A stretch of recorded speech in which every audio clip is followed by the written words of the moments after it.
Irmãos, se você puder já deixar sua Bíblia aberta aí no livro de Jó. Então, se você tiver com a Bíblia de papel, abre no meio da Bíblia e você encontra Salmos. Volta um pouquinho no livro dos Salmos, é o livro de Jó. Beleza? Então deixa o livro de Jó aí aberto, porque a gente vai ler algumas partes desse livro. Então, a minha proposta nessa tarde é que a gente mergulhe no texto mesmo. Então, como eu me preparei, né? Eu estudei o texto de modo a tentar apresentar para vocês algumas partes desse texto, para que se torne mais claro, porque qual é a minha dificuldade, e acredito que tenha sido a sua também. Quando a gente lê um livro como esse de Jó, o livro é meio confuso para a gente muitas vezes. Primeiro, é uma linguagem muito poética, então ele usa muitas imagens e muitas metáforas para dizer o que ele está sentindo no coração. A gente ouve uma história que é estranha para a gente. Deus, numa assembleia lá no meio de anjos, Satanás está naquela assembleia, Deus conversa com Satanás, e Deus ouve o que Satanás sugere, e aquilo ali é esquisito para a gente. Ao mesmo tempo, aquilo interfere na vida de um servo de Deus, que é Jó. A gente ouve lá no Novo Testamento que Jó era um cara paciente, e tem esse ditado, né? Tem que ter paciência, paciência de Jó. Já ouviu esse ditado na nossa língua? Por que a gente acha que Jó é paciente? Porque no Novo Testamento, Tiago, apóstolo, irmão de Jesus, Tiago vai dizer, que não é aquele Pedro, Tiago e João não, beleza? É outro Tiago, né? O Tiago que é apóstolo no futuro, mas é irmão de Jesus. Tiago vai dizer para a gente que Jó era um cara extremamente paciente. Então a gente vai ver lá no Novo Testamento que Jó é lembrado pela sua paciência. Mas quando a gente lê o texto aqui, o texto é esquisito. Jó reclama, beleza? Reclama, é claro no texto que Jó faz algumas reclamações. Ao mesmo tempo, o que Deus fala de Jó é totalmente positivo. Algumas falas dos amigos de Jó para a gente são verdades, a gente lê assim, o que esse cara está falando aqui está certo. Mas no final a gente percebe que não está pela fala de Deus. Então o livro é realmente desafiador para a gente. É um livro difícil. Confesso que estudando o livro agora, né, eu fiz questão de pegar esse livro, até fiz essa imposição aí para os irmãos. Não, eu que vou dar o módulo de Jó, porque eu queria estudar e aprender sobre esse livro mesmo, era uma vontade minha. Confesso que depois de estudar bastante, eu pensei assim, cara, eu preciso de mais uns 4 módulos desse aí para poder entender melhor o livro. É realmente um desafio para nós, mas eu fiquei apaixonado pelo livro, encantado, então gostaria que você ficasse também, beleza? Jó fala sobre sofrimento de uma pessoa, e de uma pessoa considerada justa. É realmente difícil a gente entender o sofrimento do justo. Uma coisa é você perceber aquela lei da semeadura. Não é isso que Gálatas 6,7 diz para a gente com clareza? De Deus não se zomba. De Deus não se zomba. Aquilo que você planta, certamente você vai colher. Então, quando a gente percebe alguém que plantou o mal e colheu o mal, a gente, entende essa lógica como uma lógica natural das coisas. E realmente isso é uma lei de Deus, beleza? Aquilo que a gente planta, a gente vai colher. Por outro lado, e a palavra de Deus vai dizer para a gente, que é zombaria esperar algo diferente. Então de Deus não se zomba. O que você planta, você colhe. Plantou o mal, vai colher o mal. Então, quando algo fora dessa lógica acontece, e acontece justamente com Jó, servo de Deus, quando isso acontece, a gente fica espantado. Quando uma pessoa justa, então, vou dar alguns exemplos aí para você acordar, beleza? Eu sou um cara honesto e trabalhador e tudo mais, e de repente, perco tudo, alguém me rouba, eu junto um dinheiro durante toda a minha vida, para que quando eu me aposente, eu tenha aquela quantia lá para viver o restante da minha vida, e um ladrão um picareta, um cara do mal, um criminoso, ele vai lá e me rouba aquele dinheiro. Cara, como é que você explica isso?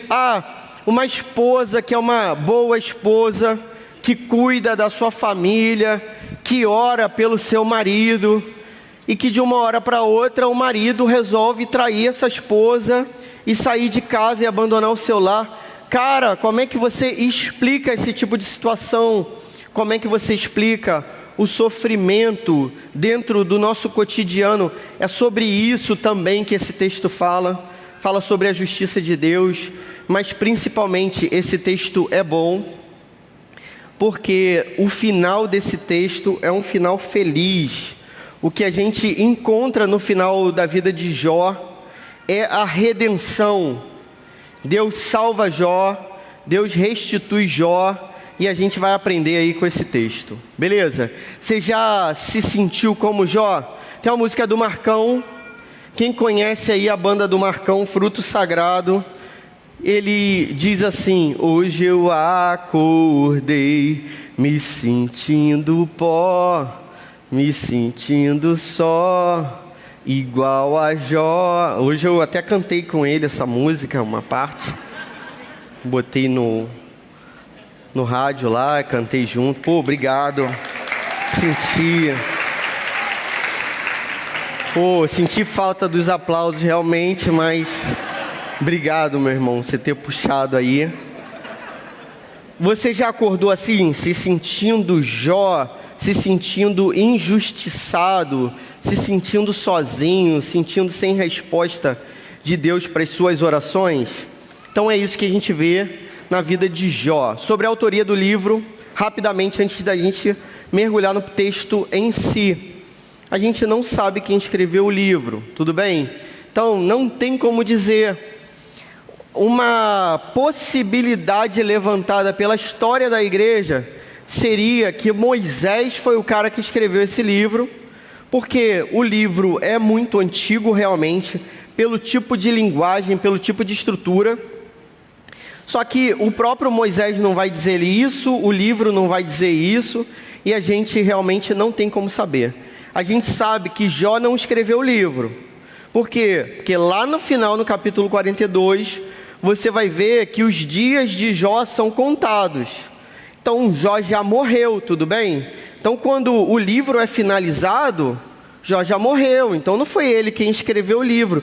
E mais do que isso, existe uma história nesse livro que Jó desconhece, que são os primeiros capítulos, aquela assembleia em que Deus reúne os anjos e conversa com Satanás. Isso Jó viveu, irmãos, a vida toda sem saber. A gente sabe da história de Jó nesses bastidores que acontecem, nas regiões celestiais, mas Jó não sabia, Jó não fazia ideia. Assim como você vive sua vida hoje, sem saber o que está acontecendo nas assembleias celestiais, tudo bem? Você sabe o que Deus fala sobre a sua vida? Como que Deus conversa sobre a sua vida com os anjos? Você sabe, por exemplo, no Novo Testamento tem um paralelo a isso. Lembra quando os discípulos de Jesus vão ser dispersos? O Senhor vai ser traído. A partir do momento que ele é traído por Judas, os seus discípulos se acovardam. Momentos antes daquela última ceia, Jesus reúne os seus discípulos e fala: olha, vocês vão me negar, vão me abandonar. E eles dizem: não, a gente nunca vai fazer isso. Principalmente Pedro. Um a um diz: eu nunca vou fazer, nunca vou te abandonar. Pedro diz: se for preciso morrer, Senhor, eu morro por você. E o que Jesus diz para Pedro? Pedro, Satanás rogou ao Pai para te peneirar nessa noite. Então, o que acontece? Algo muito semelhante com essa assembleia aqui do início do livro de Jó. Satanás aparece junto ao Pai e pede para peneirar a vida dos seus discípulos, dos discípulos de Jesus. Satanás aparece para Deus aqui e pede para peneirar a vida de Jó. Algo que acontece no Antigo, acontece no Novo Testamento da mesma forma. Você sabe quantas vezes Satanás pediu para peneirar a sua vida? Você não tem como saber. Jó não tem como saber disso, não teria como saber. Mas isso faz parte também da vida de Jó. Isso interfere na vida de Jó. Isso muda a história de Jó. Mas a gente vai ver que pelo final muda para melhor. Amém?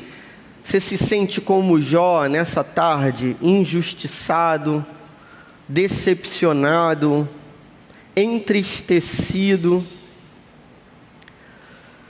Talvez o Senhor esteja querendo falar com você nessa tarde também, sobre o local. Então o autor a gente não sabe quem é, mas sabe que não é Jó, porque fala sobre a morte dele. Há uma suspeita sobre Moisés, mas é uma suspeita somente, a gente não tem como afirmar. O local aqui a gente sabe que é a terra de Uz. Essa terra aqui é uma terra do Oriente Médio, próxima à Arábia Saudita. Momento do texto em que o texto acontece, momento histórico desse texto, a gente também não consegue precisar. Então esse é um texto muito antigo e por isso essas noções são muito imprecisas. O que a gente sabe é que Jó, ele conta uma única história que aconteceu na história da redenção na Bíblia, que ele fala sobre o único personagem que é Adão. Então ele fala do personagem mais antigo de todos para a gente, Adão. A gente sabe que no tempo de Jó já tinha chovido, então é depois do dilúvio, é depois de Adão com certeza, com certeza Adão, né, e Eva lá, o primeiro casal. É depois do dilúvio, então é depois de Noé. Jó, ele oferece sacrifício pelos seus filhos, então é antes da lei. Então a gente está em algum lugar depois de Noé e antes da lei de Moisés. Porque depois de Moisés acabou esse negócio de o cara lá fazer um sacrifício pela família dele, como Jó fazia pelos seus filhos. Então a gente sabe que é depois de Noé, antes de Moisés, mas exatamente quando a gente não sabe. Muito provavelmente é muito perto de Noé, antes dos patriarcas, antes de Abraão. É uma história realmente muito antiga. Beleza? Por fim, a gente tem os personagens aí para a gente poder mergulhar na história.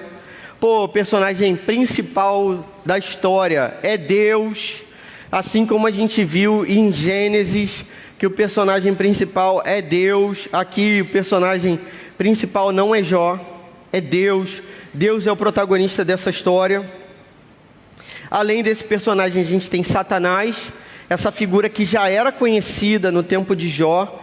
E Jó fala sobre esse adversário e usa a palavra de adversário, que é a palavra usada para Satanás. Então, num tempo muito antigo, os seres humanos já tinham ideia de que existiam seres espirituais do mal, demônios, e ele dá nome para esse adversário, e ele aparece nesse texto.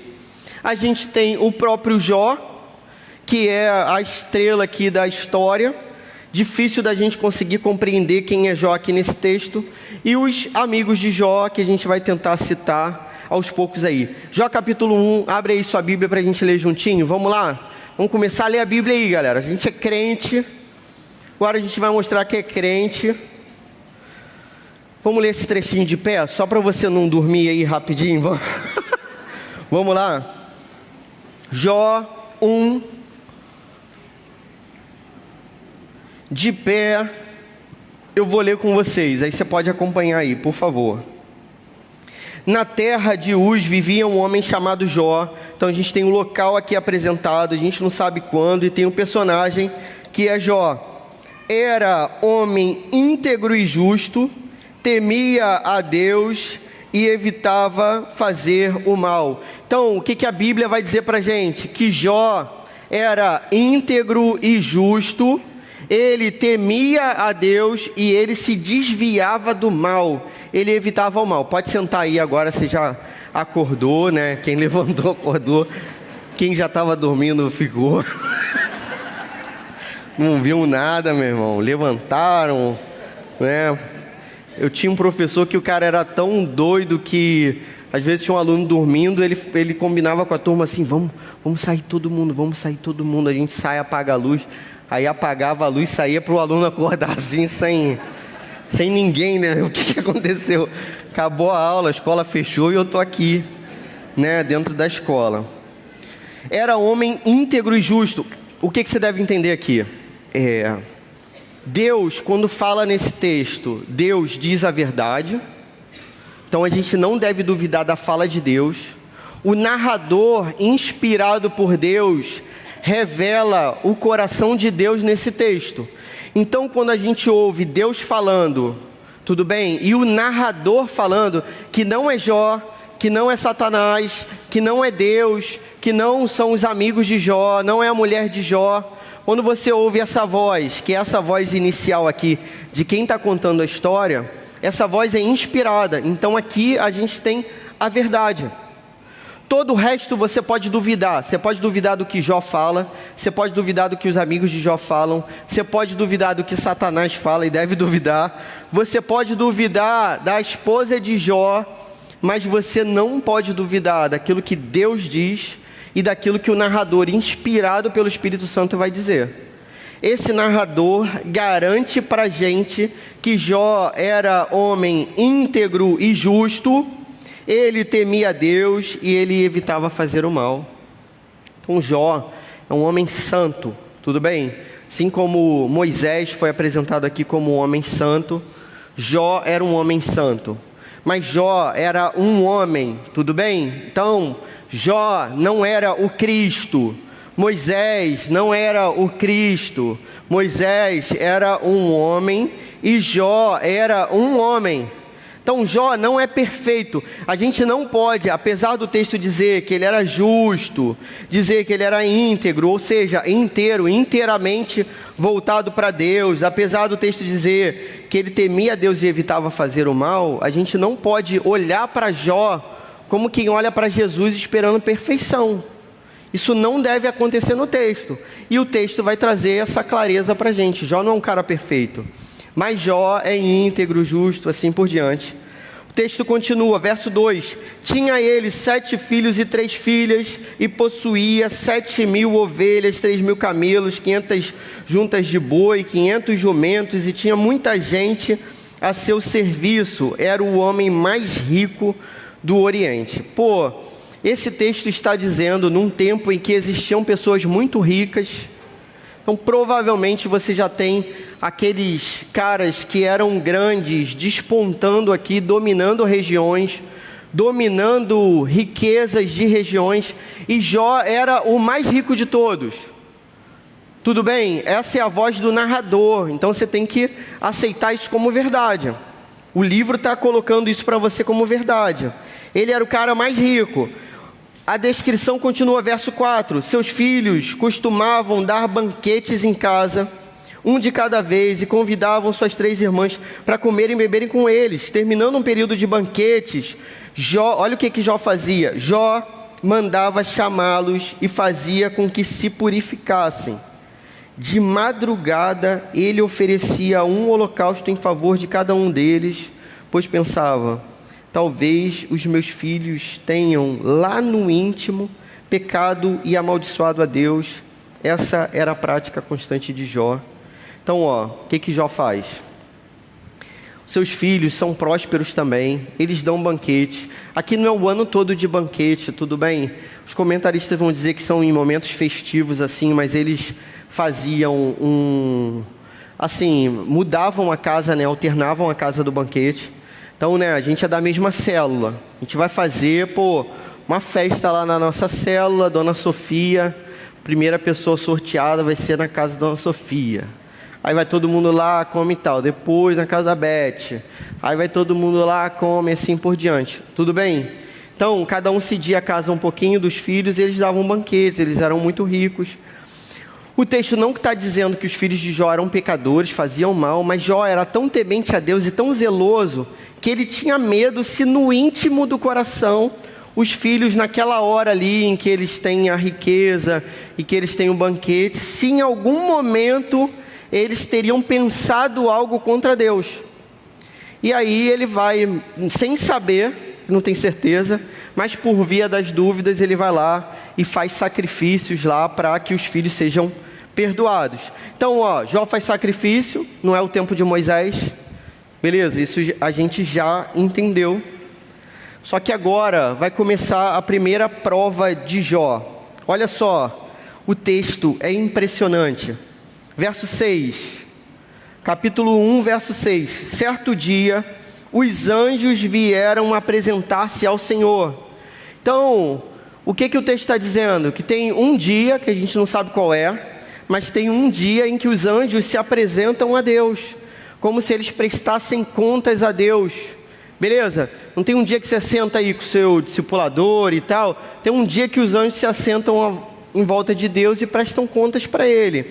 Olha, certo dia os anjos vieram apresentar-se ao Senhor e Satanás também veio com eles. Então tem alguém diferente ali naquele meio, e esse alguém diferente é Satanás. Até aqui tudo certo? Verso 7. O Senhor disse a Satanás: de onde veio? Satanás respondeu ao Senhor: de perambular pela terra e andar por ela. Então, você vai perceber que essa mesma fórmula vai se repetir na segunda provação de Jó. A gente está na primeira crise que Jó vai viver. Não estava dando tudo certo, estava tudo muito bom, até que acontece essa assembleia no céu. Jó não sabe que assembleia é essa. Satanás comparece nesse lugar celestial diante de Deus, e vai acontecer uma conversa entre o Senhor e Satanás. Essa conversa vai ser repetida no capítulo 2, igualzinha. Então, mesma coisa, Satanás vai aparecer, Deus vai perguntar de onde você veio, Satanás vai responder: de perambular pela terra e andar por ela. O que isso parece? Parece uma fórmula de apresentação. Tipo assim, como se fosse um protocolo que tinha que acontecer naquela reunião, tudo bem? É claro, queridos, a gente já tem a revelação completa. É claro que a gente sabe que Deus sabe de todas as coisas. É claro que a gente sabe que Deus sabe onde que Satanás estava, o que ele estava fazendo. Satanás não estava escondido de Deus, tudo bem? Ninguém pode se esconder de Deus. Se você estiver no lugar mais alto, na maior profundeza, você não pode se esconder de Deus, nem Satanás. Mas é uma fórmula para você iniciar uma conversa. Sabe, um protocolo de começo de conversa? Tipo assim, não sei se você já viu, eu sei que o exemplo é horrível, mas como Satanás está no meio aí, o exemplo pode servir. Sabe, Câmara de Deputados. E aí, o cara, quando ele vai discursar lá na tribuna, ele tem que dizer assim: prezados senhoras e senhores, excelentíssimo presidente... aí ele chama de excelentíssimo presidente, prezados, isso. Aí daqui a pouco ele fala assim: Vossa Excelência é um mentiroso. Aí ele chama de Vossa Excelência e depois manda que é mentiroso. Então, aparece que eles estão cumprindo esse protocolo de início de conversa, e agora sim a conversa vai se estabelecer. Satanás afirma algo que é terrível para a gente. Satanás não está nesse momento no inferno, beleza? Nem no momento do texto, nem agora. Então, Satanás não está ainda no lago de fogo e enxofre. Satanás está andando pela terra. É isso que ele diz para Deus. Ele diz: olha, eu estava perambulando e andando pela terra. Verso 8. Tá gostando do texto? Tem que gostar, meu amigo. Esse texto é maravilhoso. Isso você só vai entender e ver aqui nesse texto de Jó. Verso 8. Disse então o Senhor a Satanás: reparou em meu servo Jó? Perceba, é Deus quem provoca Satanás. Então, a ideia não partiu de Satanás. Tipo assim, Satanás, tive uma ideia, vou dar uma enrolada aqui no Senhor e vou prejudicar Jó e tudo mais. Não. A ideia parte de Deus.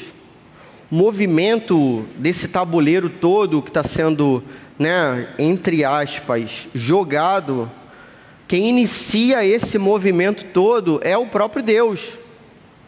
Então, o Senhor diz a Satanás: reparou em meu servo Jó? E olha o que o Senhor diz. Ele repete aquela fórmula: não há ninguém na terra como ele, irrepreensível, íntegro, homem que teme a Deus e evita o mal. Então, tanto o narrador quanto Deus dizem a mesma coisa sobre Jó. Jó era um cara, excepcional. Jó era crente, crente de verdade. Verso 9, agora a coisa vai ficar ruim para Jó. Será que Jó não tem razões para temer a Deus? Respondeu Satanás. Acaso não puseste uma cerca em volta dele, da família dele e de tudo que ele possui? Tu mesmo tens abençoado tudo o que ele faz, de modo que os seus rebanhos estão espalhados por toda a terra. Mas estende a tua mão e fere tudo o que ele tem, e com certeza ele te amaldiçoará na tua face. Irmãos, Deus não precisa cumprir aquilo que Satanás pede para que seja cumprido, para que ele tenha certeza de que Jó será fiel até o final. Lembra de uma prova que aconteceu com Abraão anteriormente, para que sacrificasse Isaque? No final das contas, Abraão não sacrificou Isaque. Ele estava disposto a fazer. Beleza, e Deus sabia que estava disposto. Acredito eu que naquela menção lá, o sacrifício de Isaque, e essa passagem para mim é terrível, porque o nome do meu filho é Isaque, então eu sempre sofro mesmo com essa passagem, né? Como que, Abraão sentiu, né, aquela dor ali de levar o seu filhinho para aquele monte, para sacrificar o seu filhinho. Deus sabia que Abraão faria, Deus não precisava fazer aquela prova, mas Abraão precisava saber aquilo que Deus já sabia antecipadamente. Deus não precisava ter aceitado essa proposta de Satanás para saber, olha, ele não vai me amaldiçoar. Satanás está propondo isso para Deus, a vida dele está cercada, ele só tem coisa boa, você está dando tudo para ele, então é mole, viver assim é fácil. Agora, fere ele, destrói aquilo que foi construído na vida dele, e você vai ver que ele vai te amaldiçoar. Então o que está em jogo aqui no livro é amaldiçoar a Deus. Então Jó, ele pode reclamar, ele pode chorar, ele pode espernear, ele pode pular, ele pode se coçar, ele pode fazer o que quiser, ele só não pode amaldiçoar. Tudo bem? A regra do que está acontecendo é isso. Como ser humano, ele vai chorar, ele vai pular, ele vai espernear, vai ter uma hora que ele vai dizer que ele não entende mais de nada, vai ter uma hora que ele vai dizer que Deus está sendo cruel, ele usa essa palavra. Quando você lê o livro dos Salmos, a gente perde o escândalo no livro dos Salmos também, por conta disso. Então, leia Salmos para você ver como se ora. Uma vez eu conversando com uma menina aqui da igreja, não, de uma igreja lá na França, e ela, dizendo, cara, que ela testemunhou algo terrível, assim, brutal, imagine algo muito ruim. E ela dizendo para mim assim, a minha vontade, assim, cara, é questionar Deus sobre isso que aconteceu. E aí, assim, eu vendo de fora, eu sei que, cara, a gente vendo de fora é tudo muito fácil, beleza? Agora, você está na pele da pessoa que sofre, é outra coisa, né? Eu sou ser humano, eu entendo. E aí eu disse para ela assim, então por que você não faz isso? A vontade dela era questionar Deus sobre aquilo que tinha acontecido. O que te impede de fazer isso? Deus, vai ler lá os salmos, como é que os salmistas falam com Deus. Eles abrem o coração de verdade, não tem falsidade. É para Deus que você está falando. Você não pode duvidar do caráter de Deus. Isso Jó não poderia fazer. Jó não poderia amaldiçoar a Deus. Deus está amaldiçoado agora. Não poderia fazer. Mas ele pode abrir o coração diante de Deus, dizer que está com raiva, dizer que não entende. Em nenhum momento Jó vai ser censurado por aquilo que ele disse a respeito de Deus. Pelo contrário, no final você vai ler comigo que Jó vai ser elogiado. Vai dizer, vocês disseram tudo errado para os amigos de Jó, mas Jó não, Jó é um cara justo. O que ele falou é verdade. Entende? O que eu gostaria que você entendesse? Diante das tragédias da sua vida, abre o coração diante de Deus, coloca o seu coração diante de Deus. Fala verdadeiramente com Deus. A proposta de Satanás vai ser aceita. Verso 12, o Senhor disse a Satanás: pois bem, tudo o que ele possui está nas suas mãos, apenas não toque nele. Então Satanás saiu da presença do Senhor, e a gente vai ver tudo o que vai acontecer na vida de Jó a partir desse momento. Cara, impressionante que Deus coloca e deposita, a sua honra na vida de um homem. Vocês estão entendendo o que está acontecendo? Isso daqui é uma assembleia celestial. Está acontecendo um encontro, beleza? Que não é muito maior do que o FST que a gente faz aqui, o final de semana de treinamento. Aqui é o encontro dos santos aqui, mas santos de barro, igual a gente, Que a gente erra, a gente é todo mundo igual aqui. Agora, essa assembleia aqui está diante dos anjos. Satanás está colocando uma proposta para Deus diante dos anjos. E a proposta é: olha, você está enganado. Satanás está dizendo para Deus: você está enganado. Esse cara só gosta de você porque você dá tudo para ele. A hora que você tirar, ele vai te amaldiçoar. E Deus coloca a sua honra em jogo, acreditando que o servo dele, Jó, ia ser fiel até o final. E até o final o servo dele resiste. Cara, que coisa, Você entende que Deus deposita esse tipo de confiança na sua vida também? Você sendo igreja hoje, você carrega o nome de Cristo. Você consegue entender isso? Você carrega o nome de Cristo hoje. Você é cristão. Por onde você anda, o nome de Cristo está em jogo. Pelo seu testemunho, pela sua vida, por aquilo que você faz e prega, A proposta é aceita. A gente vai ver que a vida de Jó vai ser devastada. Essa é a primeira prova que ele vai sofrer. Então a primeira prova é, os filhos vão morrer, tudo vai acontecer ao mesmo tempo. Vocês lembram dessa cena? Primeiro, vem um servo lá que sobreviveu, junta de bois, morreu, só sobrou eu. Aí vem outro servo, o jumento lá que você tinha, perdeu tudo. Aí vem outro e por fim vem um dizendo: seus filhos estavam no banquete, todo mundo na mesma casa, caiu o fogo do céu e arrebentou aquela casa e teus filhos todos morreram. 10 filhos mortos. Perde tudo que tem de uma hora para outra. Verso 20 do capítulo 1, a gente está só no capítulo 1. Como é que eu vou chegar no 42? Verso 20, ao ouvir isso, Jó levantou-se, rasgou seu manto, rapou a cabeça, então prostrou-se com o rosto em terra em adoração e disse: saí nu do ventre da minha mãe, e nu partirei. O Senhor deu, o Senhor levou, louvado seja o nome do Senhor. Em tudo isso Jó não pecou e não culpou a Deus de coisa alguma. Primeiro teste é superado por Jó. Jó consegue vencer esse primeiro teste e parece que a história terminou. Jó venceu e Satanás foi envergonhado e maravilha, o livro acaba por aqui. Mas não, Jó ainda vai sofrer uma segunda provação. Mesma cena, assembleia reunida, Satanás se levanta, aquelas falas são repetidas: de onde você vem? Venho de perambular a terra.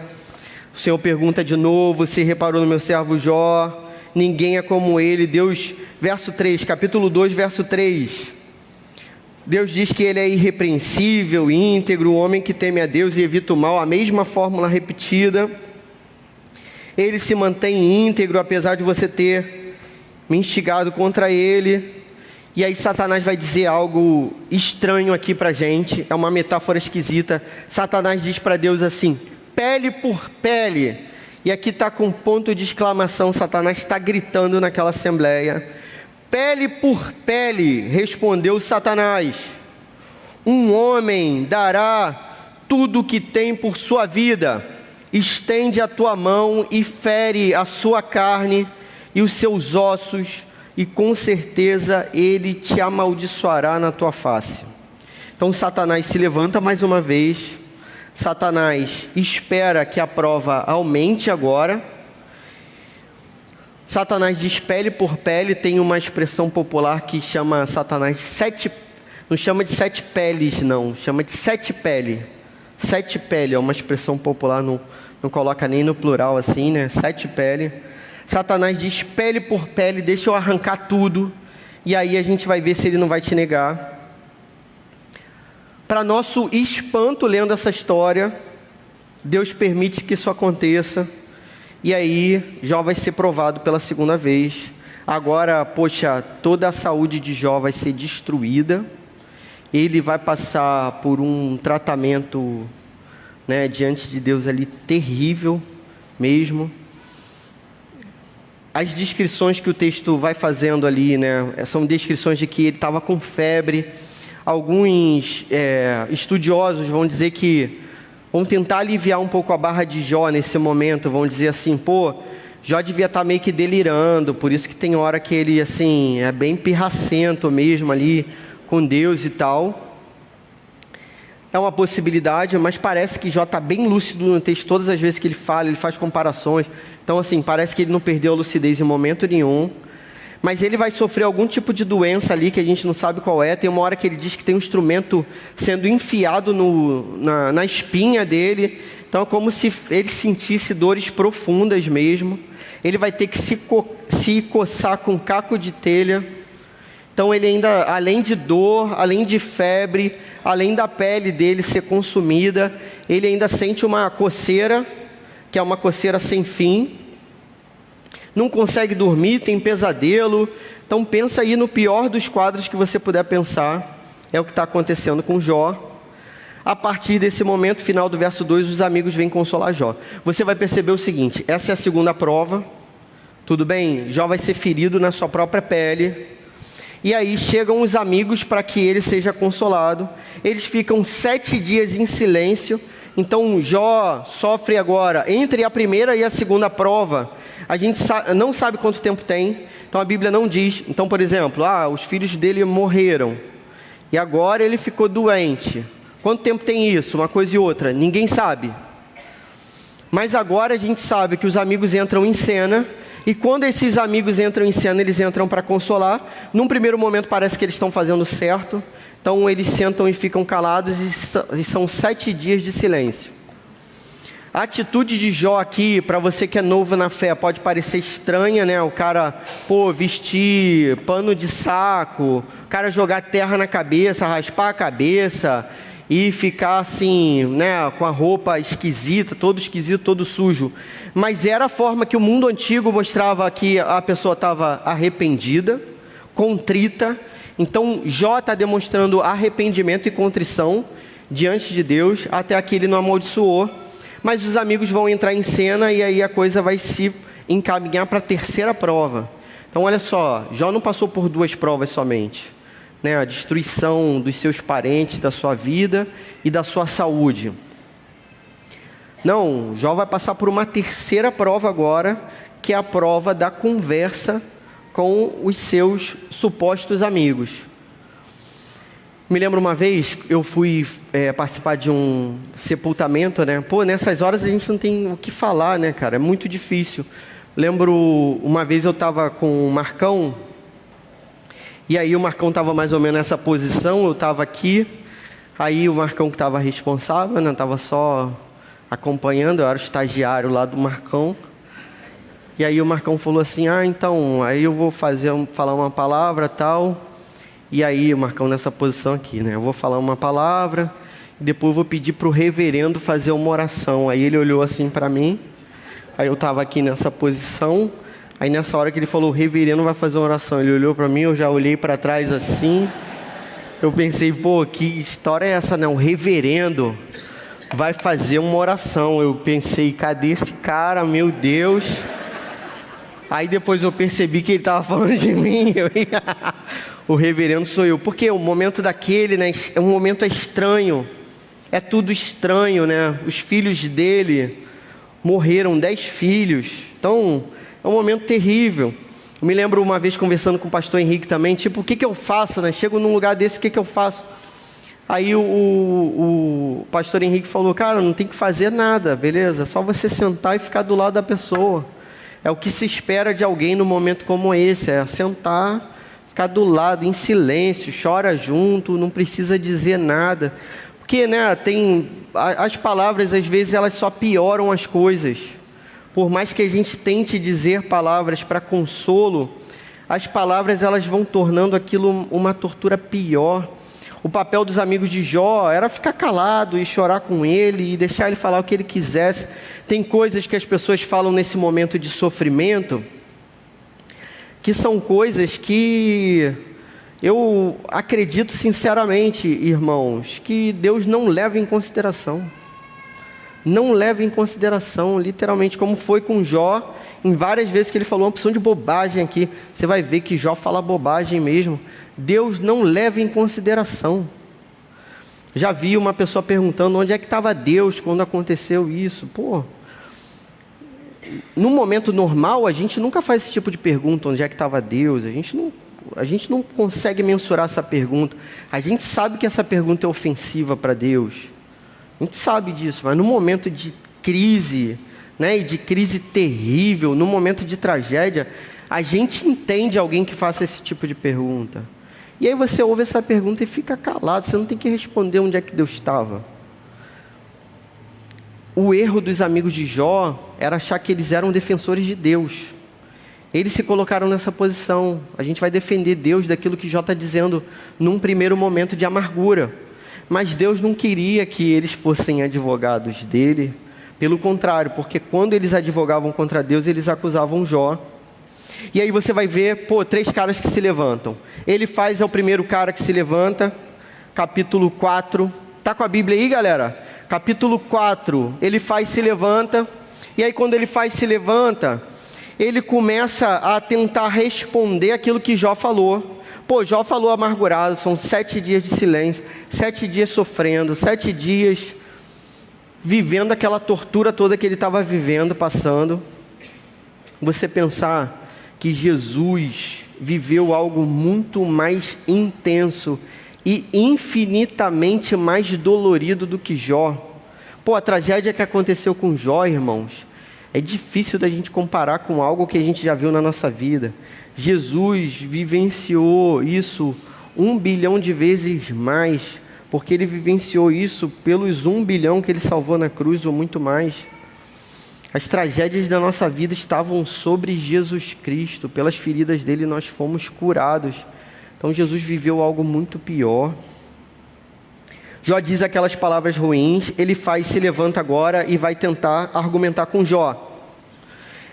Elifaz já diz logo que Jó não tem paciência, beleza? E diz que o que ele está falando ali é coisa errada. E aí, a gente vai perceber na atitude dos amigos de Jó, esses aqui, depois de você lendo o livro com calma, cara, esse livro aqui é para ler a vida toda lendo esse livro até você entender algumas partes. Você vai perceber que esses caras não são os amigos antigos de Jó. Os antigos amigos dele tinham abandonado ele. Essa galera aqui é uma galera que conhece Jó, sabe quem ele é, da sua fama, resolve ir lá, sei lá pelo quê, e aí começa a tentar argumentar com Jó dentro da sua própria sabedoria. O que você tem que entender? A lógica desses amigos de Jó é sempre a seguinte: cara, se isso está acontecendo com você, é porque você fez alguma burrada na sua vida. Você fez besteira. Assume a besteira que você fez. Está claro para todo mundo sabe que você pecou grave, você fez alguma coisa muito ruim, meu amigo. Então, confessa isso diante de Deus, e aí a coisa vai se resolver. Porque a lógica deles é, cara, Deus é justo. Então, se Deus está te tratando desse modo, é porque você fez alguma coisa errada. E se você fez alguma coisa errada, você está mentindo, porque você está dizendo que você é justo. Só que a gente sabe desde o início que Jó é justo. Deus falou que Jó é justo, o narrador inspirado falou que Jó é justo. E o que ele está falando está certo. Ele está sendo injustiçado, ele não está colhendo aquilo que ele plantou. Isso é uma tragédia na vida de Jó. A gente sabe que essa tragédia hoje, pela nossa teologia e tudo mais, é fruto do pecado como um todo. Então a gente recebe essa herança do pecado. A herança do pecado vai até a terceira e quarta geração, a gente já entendeu isso. Lembro na minha casa, já contei isso para vocês também. Meu avô, meu pai era filho único até minha avó morrer.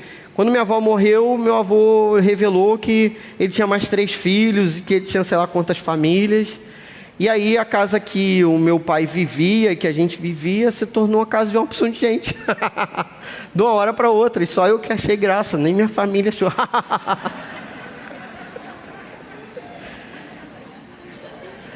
E de repente é isso. Isso aqui é de quem? Não, é de uma opção de gente. Porque... Ou seja, o pecado do meu avô respingou na nossa vida, causou tormento na nossa vida. A gente sabe que isso aqui é tudo fruto do pecado do ser humano, certamente. Mas Jó não estava colhendo aquilo que ele plantou. Jó é um caso particular de um justo que sofre por algo maior. E aí, o final das contas, é com certeza você assim, pensar, cara, a visão de Jó é limitada. Jó não sabia dessa assembleia que aconteceu no céu. Ele não sabia dessa história toda. A visão dos amigos de Jó é limitada, assim como a nossa. Então nunca a gente vai olhar para a vida de ninguém e vai dizer assim, pô, não deveria, né? Pior que a gente faz isso o tempo todo. Dizer assim, aí, tá vendo? Que tá... Não faz isso aí. O irmão falou assim, não, eu não faço isso aí. Graças a Deus.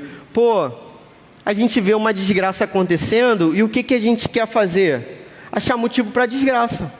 É a primeira coisa que a gente faz. Então aconteceu uma desgraça com alguém, a gente, mas também, né? A pessoa ali, meu irmão, você lembra? Pô, o cara sofreu um acidente, mas também, você viu como é que ele dirigia? Pô, cara. A gente quer logo achar a mesma lógica que os amigos de Jó tentavam achar. Só que Deus está ensinando para a gente que existem coisas que são maiores do que nós, que a gente não vai conseguir entender, a não ser que a gente tenha a visão completa como Deus tinha. Quando a gente tem a visão completa, a gente pode entender. Uma história que a gente conta aqui o tempo todo é a história lá do Jim Elliot e Elizabeth Elliot. Tem um livro chamado Através dos Portais do Esplendor, que é livro escrito por essa moça chamada Elizabeth Elliot.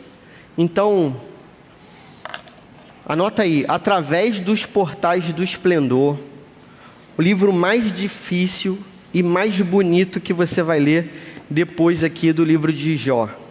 Através dos Portais do Esplendor. Algumas jovenzinhas são casadas com alguns jovenzinhos que são crentes, todos eles crentes missionários. Eles se embrenham na Amazônia, na parte equatorial, e vão evangelizar uma tribo que é chamada antes de Aucas. Eles fazem tudo certo como tem que ser feito. Então tem todo um estudo para você se aproximar daquelas populações. Então, eles fazem contato, eles dão presentes e eles tentam pacificar aquele contato para chegar e começar a conviver, aprender a língua. Ela era uma linguista impressionante, sabia grego pra caramba. Então a ideia dela era traduzir o Novo Testamento para aquela língua lá. Eram estudiosos e pessoas preparadas e crentes para evangelizar aquele povo. No dia em que eles chamam de dia D, né, o dia que eles têm que fazer o contato pessoal direto, o tempo estava bom para que o avião deles decolasse. Então, eles tinham um aviãozinho. Esse avião, ele precisava de condições climáticas para que ele decolasse. Eles oram a Deus para que, se fosse da vontade de Deus, esse avião pudesse decolar. Na manhã seguinte, depois de jejum, oração, entrega de vida, depois de tudo, irmãos, é gente que viveu coisa que a maioria de nós não faz ideia, inclusive eu, um tipo de entrega que a gente não faz ideia. Depois de tudo parecer que estava dando certo, aqueles homens decolam naquele avião para nunca mais voltarem para casa.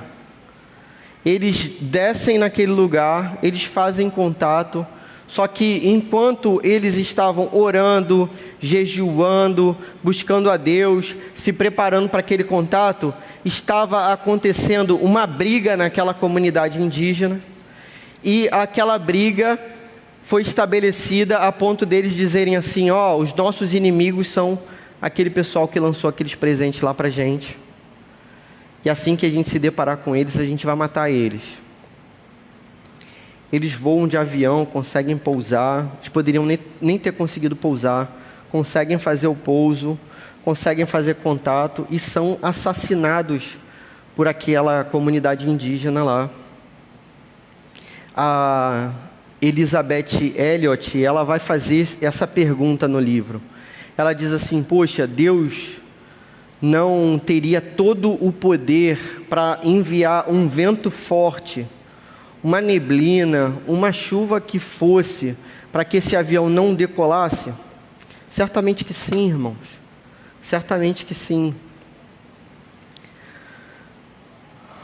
O que acontece ali, por mais difícil que seja, assim como o que acontece na vida de Jó, em todas as tragédias que perpassam as nossas vidas, tudo isso está debaixo do poder desse Deus que é bom, que é justo e que faz com que todas as coisas convirjam para o nosso bem.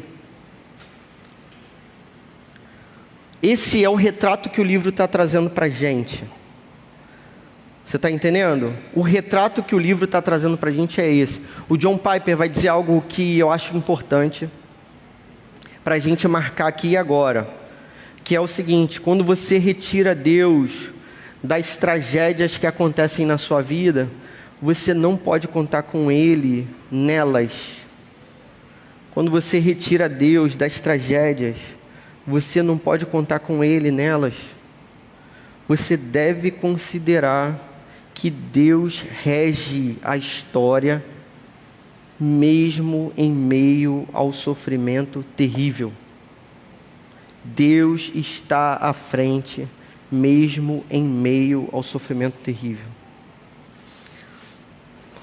Depois que isso tudo acontece, essas moças vão conseguir pregar o evangelho para aquela comunidade e vão batizar os assassinos dos seus maridos e vão ganhar aquelas almas lá. 80% da comunidade se converte ao cristianismo, alguns são pastores e presbíteros.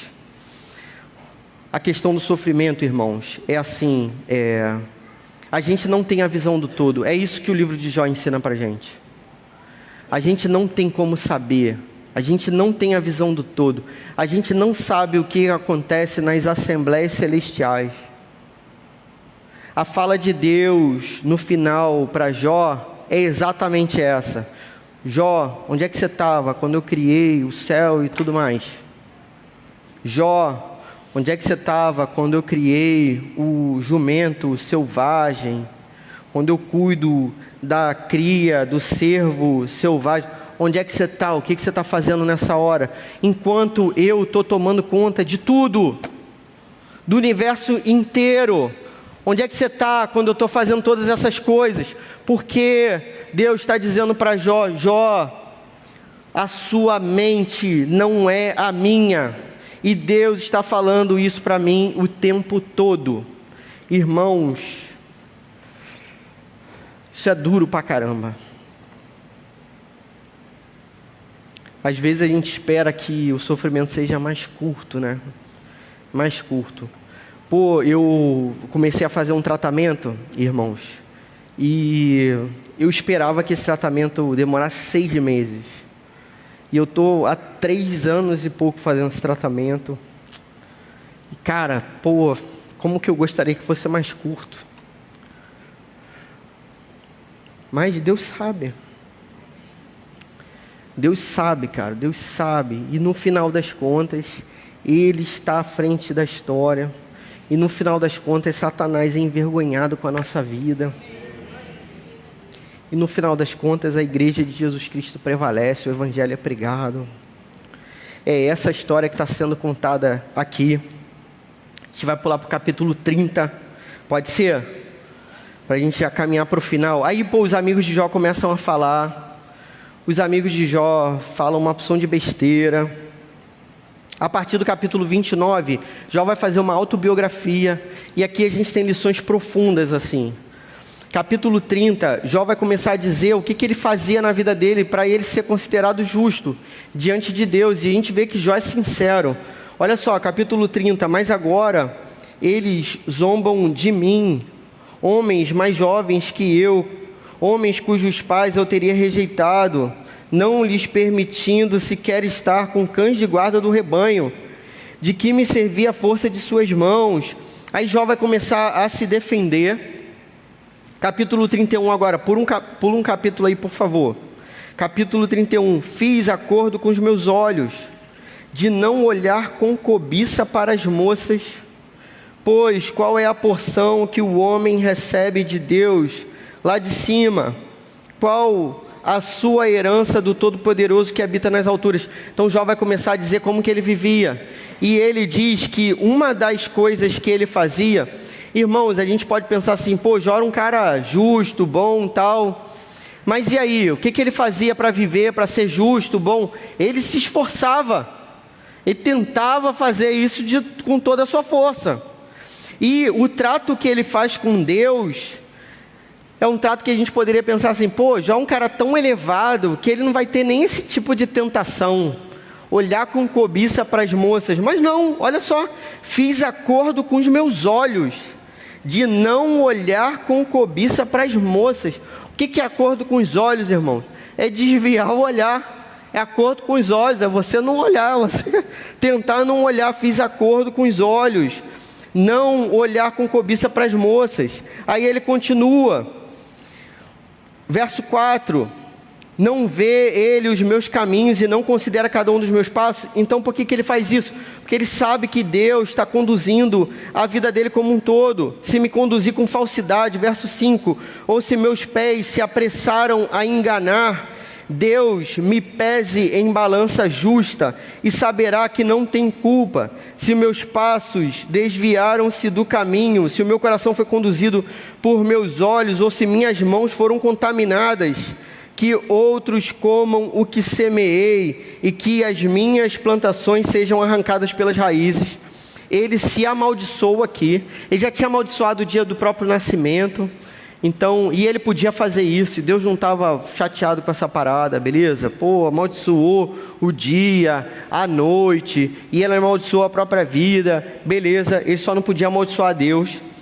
Mas ele está dizendo qual era a conduta dele. Então a conduta dele era não cobiçar mulheres, né, que não eram a mulher dele, não saquear as plantações de outras pessoas, não agir com vergonha, com suborno, com destruição, com injustiça. E aí, se você puder depois ler o capítulo 31, você vai ver algumas das fórmulas que Jó usava para que a sua vida fosse santa. Caminhando para o final, capítulo 32, você vai ver um cara que nem estava na cena e começa a falar, um tal de Eliú. E Eliú, o mais novo de todos. Aí Eliú fica indignado com aquilo tudo, inclusive com os amigos que não conseguiram contestar Jó. E aí o que ele vai fazer? Ele vai começar a falar bastante. Se você contar o número de palavras, Eliú fala mais que Deus aqui no livro. Eliú fala muito, e ele é jovem e ele não para de falar. E ele fala, e ele fala, e ele fala, e a gente continua aqui, Eliú falando, até que Deus o interrompe. Então a gente vai para o capítulo 38, que é a fala de Deus. Então Eliú vai ser interrompido. No início existe uma discussão sobre quem Deus está falando aqui, capítulo 38, fala de Deus. Última cena dessa obra magnífica. Eliú bate na mesma tecla. Então ele acha que ele vai dizer alguma coisa diferente, mas ele diz a mesma coisa. Jó, Deus não é injusto. Se você está sofrendo é porque você merece sofrer. Você fez alguma coisa errada, você está escondendo, você é mentiroso. Deus interrompe a fala de Eliú. Eliú provavelmente apareceu naqueles dias ali, então a cena já estava transcorrendo. Isso daqui, irmãos, não é a conversa de um dia. A conversa é longa, você demorou a ler também, não foi o texto? Então, conversa de vários dias, são vários dias. De repente apareceu esse tal de Eliú. Verso 1 do capítulo 38. Então o Senhor respondeu a Jó no meio da tempestade e disse... Então, tá chovendo, a gente sabe que o dilúvio já passou, beleza? Deus aparece dentro de um fenômeno natural, assim como a gente viu no livro de Êxodo. Lembra? Aquela coluna, né, de nuvem ou a coluna de fogo. Então a gente sabe, né, que Deus pode se manifestar dessa maneira. Ele se manifesta aqui dentro de um fenômeno da natureza. Os olhos de Jó veem a Deus nesse sentido, dessa forma, né? Claro que, a Bíblia depois vai dizer que ninguém viu a Deus, vê mesmo a Deus, Deus é Espírito, não tem como ver, beleza? Mas ele viu aqui uma representação de Deus, e isso já foi, né, magnífico para ele. E Deus vai dizer assim, quem é esse que obscurece o meu conselho com palavras sem consentimento? Aqui, quando a gente lê na língua aqui, que é o hebraico, muito provavelmente esse que obscurece o meu conselho é o cara que acabou de falar. É Eliú, beleza? Então Deus está falando assim, quem é esse aqui que não apareceu do nada, é o mais novo de todo mundo e está se achando mais importante do que todo mundo. A partir desse momento, verso 3, Deus fala com Jó, porque o tempo verbal aqui vai mudar. Então, primeiro fala de algo, depois fala para alguém, beleza? Então, até quando fala de algo para alguém, que é para Jó. Então, perceba, Deus está falando com Jó assim, quem é esse? Quem é esse? Esse é Eliú, beleza? Só que Deus está falando com Jó. E aí Deus continua a falar com Jó. E aí ele vai dizer, prepare-se como simples homem, vou fazer perguntas a você e você vai me responder. Por quê? Porque quando você lê o livro de Jó, no primeiro discurso de Jó, Jó falou assim, eu quero aparecer diante de Deus. Eu quero que ele apareça, eu vou fazer perguntas para ele, eu quero que ele me responda. Então Deus aparece para ele e diz assim, agora eu que vou te perguntar. E agora eu quero ver se você está preparado para responder. E aí todas as perguntas que ele faz, são perguntas maravilhosas. Por incrível que pareça, em momento nenhum Deus responde, aquilo que eles queriam. Então, irmãos, a nossa vida é a vida de Jó. Qual era a pergunta que eles gostariam que fosse respondida? Por que Jó está sofrendo? Essa pergunta. Deus não responde. Não responde. Você se pergunta, por que eu passei por isso? Por que eu vivi esse inferno na minha vida? Por que eu sofri desse jeito? Muito provavelmente Deus não vai responder. A resposta de Deus é, olha, eu sei de coisas que são muito maiores do que você pode saber. E a resposta de Deus é, então você tem que confiar em mim. Deus, irmãos, sabe de coisas muito maiores do que nós. O que Ele pede de nós é confiança. Confiança. Deus vai apresentar uns animais aí muito loucos. Vai ter um tal de behemote aqui, que na língua é berremote. A gente nem sabe o que é isso. Um dragão, um dinossauro, qualquer coisa muito diferente. Tem um monstro marinho, capítulo 41, que é o tal do Leviatã, que a gente também não faz ideia do que seja, mas para esse mundo antigo era coisa conhecida, eles estavam vendo essa parada. O que está sendo dito aqui, perceba, é algo que eles conhecem. Deus está falando com Jó. Quando Deus fala, o behemote, Jó sabe o que é, já viu. Quando Deus fala do Leviatã, Jó sabe o que é. Percebe? Para eles aquilo tem significado. Então, Deus vai falar sobre o Leviatã. E por fim, a gente vai ter a restauração de Jó. Olha só que coisa impressionante. Capítulo 42, para a gente finalizar. Então Jó respondeu assim, no meio da fala de Deus, Jó já tinha respondido na verdade. Jó já tinha falado assim, Senhor, eu me rendo, realmente não tem como, tá tudo certo, né? Esquece o que eu disse, deixa para lá e a gente segue daqui para frente. Mas aí Deus continua no discurso. Agora Jó vai falar, finalmente no capítulo 42. Então Jó respondeu ao Senhor: sei que podes fazer todas as coisas, nenhum dos teus planos pode ser frustrado. Então, irmãos, Deus pode todas as coisas, inclusive fazer com que o mal resulte em bem na nossa vida. É isso que Jó está falando para Deus. Eu sei que você pode todas as coisas. Eu sei que você pode fazer o mal resultar em bem na minha vida. Eu sei que você pode fazer isso. Lembra lá, capítulo 50, não é isso? De Gênesis, José falando com seus irmãos: vocês me venderam como escravo, vocês fizeram o mal para mim, mas o Senhor transformou o mal em bem. É isso que Jó está começando a entender agora, como José entendeu um dia. Jó assume diante de Deus que falou besteira. Verso 3: certo é que falei de coisas que não entendia, coisas tão maravilhosas que eu não poderia saber. Verso 6: por isso menosprezo a mim mesmo e me arrependo no pó e na cinza. Até aqui, irmãos, Jó está ferido. Ainda não acabou aquele drama. Beleza? Não foi nada restituído. A saúde dele ainda estava comprometida. E mesmo assim ele faz essa oração a Deus. O Senhor então pede que Jó interceda pelos seus amigos. Depois que o Senhor disse, verso 7... depois que o Senhor disse essas palavras a Jó, disse também a Elifaz de Temã: estou indignado com você e com seus 2 amigos, pois vocês não falaram o que é certo a meu respeito, como fez meu servo Jó. Deus fala que o que Jó disse estava certo. Tudo que Jó disse aqui, está certo, e tudo que vocês falaram está errado.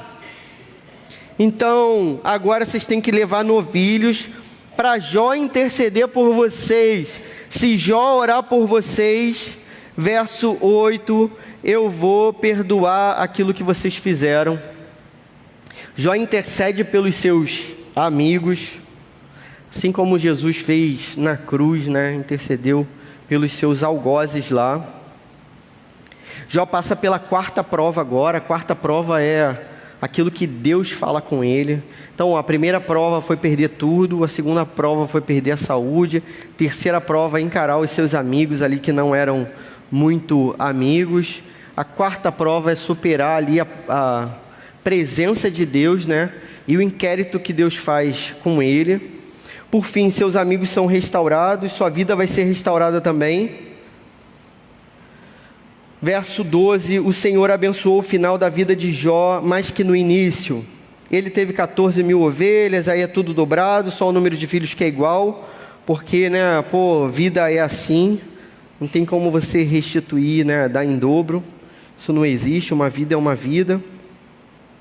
O nome das filhinhas de Jó aí, por isso que a gente tem uma irmãzinha aqui chamada Késia, filha de Jó. Há um outro nome bonito, Keren Hapuk, para você botar aí na sua filhinha também. Nenhuma era mais bonita do que as filhas de Jó. Jó viveu 140 anos, não é ele que escreve o livro. Jó morre, e Jó morre sem saber que houve uma assembleia nos céus, que Deus colocou a prova da sua honra sobre os ombros de um homem que foi provado até o fim e venceu, mesmo não sendo perfeito, venceu. Jó vence por meio de Jesus Cristo, como todos nós, irmãos. Jó precisa de Jesus, Jó precisa do perdão dos seus pecados, assim como nós precisamos também. Um dia, quem sabe, no céu, essas histórias serão reveladas para nós, e a gente vai entender por que as coisas aconteceram. Enquanto a gente não entende, a gente precisa confiar em Deus, de que Ele rege a história, de que Ele faz parte do nosso sofrimento, e que com Ele a gente pode se manter fiel até o último dia.